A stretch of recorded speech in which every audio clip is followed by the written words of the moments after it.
OPM ketar-ketir, 6 kapal perang dan 200 pasukan hantu laut bertolak ke Papua.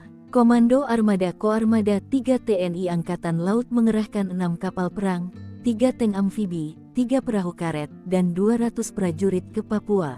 Armada dalam gugus tugas operasi Trisula itu akan melakukan pendaratan pasukan hantu laut marinir dengan amfibi di zona organisasi Papua Merdeka (OPM). Besarnya peralatan perang dan pasukan yang dikerahkan dalam operasi Trisula membuat OPM ketar-ketir.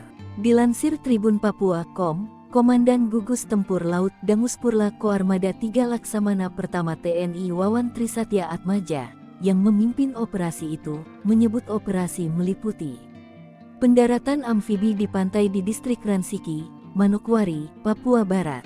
Latihan ini melibatkan 200 orang terdiri dari personel gabungan Koarmada ketiga, pasukan marinir Pasmar 3, dan pengawal Kri jajaran Koarmada 3, jelas Wawan, Jumat tanggal 26 April tahun 2024. Dalam siaran resmi Guspurla Koarmada 3, Panglima Komando Armada Pangkoarmada 3 Laksamana Muda TNI Hersan memimpin apel gelar pasukan dan alutsista untuk operasi pendaratan amfibi itu. Apel berlangsung di Dermaga Koarmada 3, Kabupaten Sorong, Provinsi Papua Barat Daya, Kamis tanggal 25 April tahun 2024 dengan Komandan Apel Komandan Satuan Kapal Amfibi dan Satvip Koarmada 3 Kolonel Laut P. Hartanto. Tidak hanya 6 kapal perang, Operasi Trisila Koarmada 3 2024 juga melibatkan pesawat angkut CN-235 dan helikopter dari Pusat Penerbangan TNI AL.